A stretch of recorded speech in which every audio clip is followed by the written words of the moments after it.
Let's discuss today partnership agreements. I have had so many instances where people come to me and they tell me that the person that they partnered with is a problem. Like straight up, it's a problem. They don't know how to solve the problem, but it's a problem. The most common problem that I hear is my partner is not pulling their share. What do I do? This is always a tricky situation. So in today's video, what we're going to discuss while we're enjoying the beautiful San Francisco, a marvelous place in a Mercedes Convertible, it's quite the posh day. We are going to discuss how not to get into that situation. Number one, okay, you have to have everything really ironed out before you partner with anybody. Don't just like two friends get together, partner up. That's like recipe for disaster. So many stories end badly that way. Don't just say to your best friend, let's make a business. It's just not a way to do it. First thing you have to do is everyone who is involved as a partner needs to have their role concretely defined, firmly defined. This is my job. This person's job is to get clients. This person's job is to fund the company, to put finances in. This person's job is to build the product, whatever it is. Okay, each person's role needs to be concretely defined before you start. Then you need to know what happens if they don't follow through. Now, what happens if they don't follow through? So the guy's supposed to get clients, doesn't get enough clients. Then what do? Is he still your partner? How do you bump him out? What happens if he just gets some clients but not enough clients? That's harder than if he just does nothing. Sometimes you get a partner and they literally will tell you they're doing everything, but there's no actual results of what they do. They haven't done anything, and yet they're still taking a percentage of your ownership. You don't want to be in that situation. You want to be in the situation where if each partner doesn't live up to their part of their agreement, there is some kind of exit strategy, meaning they get something or maybe they get nothing if they'll agree to that, but some kind of parting ways. And the threshold to trigger that has to be clearly defined. Because if someone says, I'm getting you clients, and you have one client a month being added and that's nowhere near what your target was, that's also bad. I once hired a PR person, someone to do press, and try to get some publicity for a project I was on. And she suddenly says, I got you one thing each month. What's not good about that? And we were paying her like on a monthly basis, a retainer. By month 2, I'm like, nah. She's like, but I got you something this month. I'm like, no, you're supposed to be working the whole month on that retainer. That's not supposed to be 1 gig a month. Come on. People in San Francisco, they don't honk their horns. I'm like the solo New Yorker here who's doing that. But it works. Look, we're moving. Anyway, let's see if I can just pass everybody. Can I? Oh, no. It's traffic for miles. Woo! I might take a detour and actually go a completely different direction. I was hoping to cover the Golden Gate Bridge, but that doesn't look like it's going to happen. So I'm just going to head somewhere else. Anyway, you got to roll with the punches in life, really. So let's say you're in this partnership, you're starting a new partnership arrangement. Number one, you have to define the exact criteria that each partner has to fulfill, and at what threshold, if they don't fulfill it, will they be no longer a partner? And in that case, what is the exit strategy? How do you actually part ways? The next thing is, what happens if you succeed?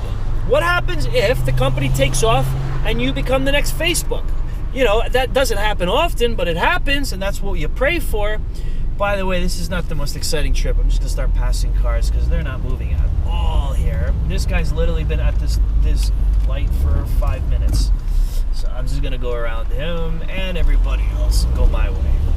My way, like Frank Sinatra says. I do it my way. Okay, that could be another video for the future. Anyhow, look how beautiful this place is. I'm like 5 minutes from the Golden Gate Bridge and I can't actually get there. So, anyhow, let's talk about what happens now if they completely disappear. That's another thing that I've heard happen on numerous occasions to people. The person they chose to partner with goes into complete radio silence. Nowhere to be found ever again. When do you decide they get the boot? If they stop answering your emails. I mean, assuming they didn't kick the bucket and drop dead, or jump off the Golden Gate Bridge behind me, assuming they're still walking this planet, if they don't answer you, what do you do? That's happened. I've heard a story where that happened.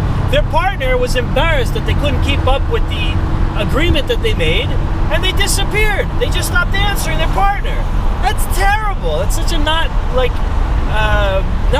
a nice thing to do in a business situation. So you have to also have a hang on, just a little tricky driving maneuver. So in addition to having a clear idea of what duties are to be performed, there also has to be a list of things that will be considered unacceptable and get you ejected as a partner. And in that situation, what will happen, who gets what shares, what's kept, what's not kept. There should also be a statute of limitations on partnership agreements. I seem to have chosen the wrong way. I chose one traffic over the other, but it's okay. But I'm about to go into a long tunnel. All right, never mind my driving.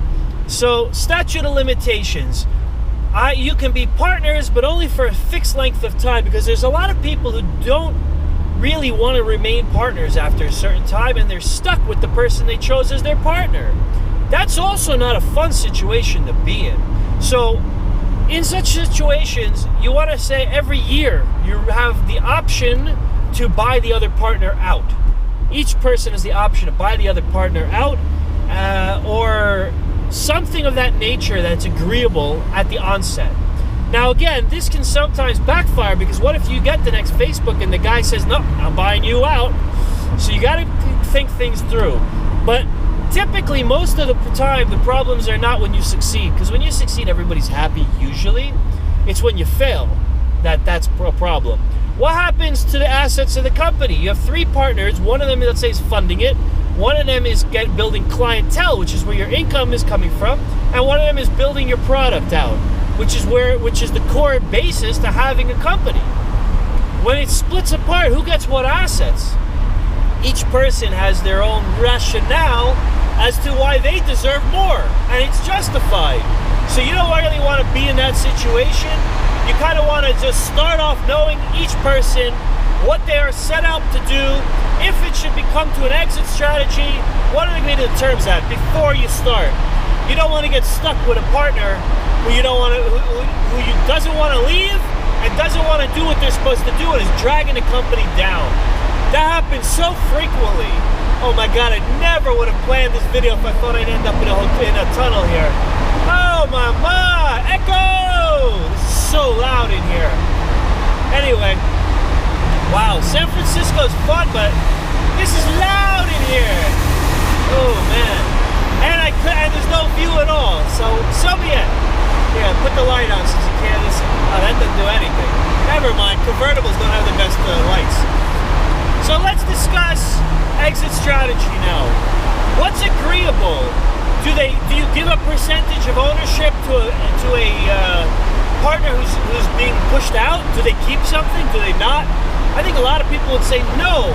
But if you're the partner who's being pushed out and you help build the company, you probably wouldn't leave without some incentive of that nature, unless you think the company's going out of business. In which case you have to figure out what assets you get to keep for your effort.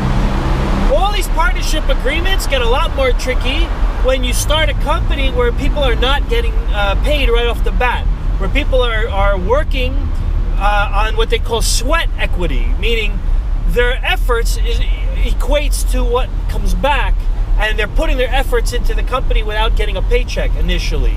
A lot of startups start out that way. It's not always the greatest situation, but that's reality. People do that. So if people are putting in sweat equity and one partner doesn't want the other one there, what do you do to get rid of that partner so the other partner leaves happily? Now let's say you don't part ways happily. You part ways miserably. The next thing you have to do is have non-compete agreements, and you have to have agreements to avoid any defamation of character. Meaning, before you start any partnership, you both sign. You're not going to have you're going to have to do anything in public to defame the character of the other person if you part ways in a turmoil situation, meaning you weren't happy with each other. You're not going to do anything in a public fashion to defame the other person's character, and a non-compete. What if the other guy, the partner says, to heck with this, I'm taking the technology, I'm going to make my own company. Now you got a new problem. The guy you didn't want to work with is now your competition. You don't want that. You have to have a non-compete agreement. Typically that means that person cannot build or work in any other company that has a very similar product nature to yours for a limit of time, typically a year. Sometimes people do longer. Longer is a little insane. There is a $2 billion startup in New York City founded by some guys who I know, who I'm not going to mention, but you can figure it out from the information I'm giving.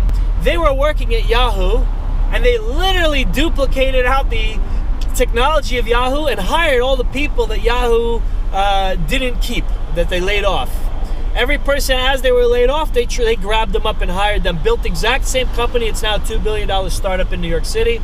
That's what happens when you violate the non-compete agreements. That's what they did. Literally right after leaving one company, they went to the other. They had non-compete agreements, and for whatever reason, Yahoo never bothered to enforce it, but they theoretically could have. Anyhow, that's why you want a non-compete, so that doesn't happen, because now they're competing with Yahoo very successfully with a strong market share. So you want to make sure the partner who you get rid of is not going to be your competitor. That is about all I got on this topic. It's not rocket science, but it is important that anybody you partner with, really, you know who you're getting in bed with. And the truth is, it's like being married when you're with a partner. You can't easily break these things off unless you define it in advance that you can, that there's some exit strategy. Maybe you have the kind of partnership arrangement where at any time you can just buy off the other partner and pay them some kind of happy fee and they leave. You know, that's a good scenario if that's the case. Coming out to San Francisco, enjoy the day. If you got a convertible, makes it much better. So coming out, see you all in the next video. Thank you all for watching. Have a wonderful evening, wonderful day. Like, subscribe, please share this with everyone you know. If you've got a bad partner who you don't get along with, have him share it too, or her share it too. All right, see you all in the next video. Lots of love. Yeah!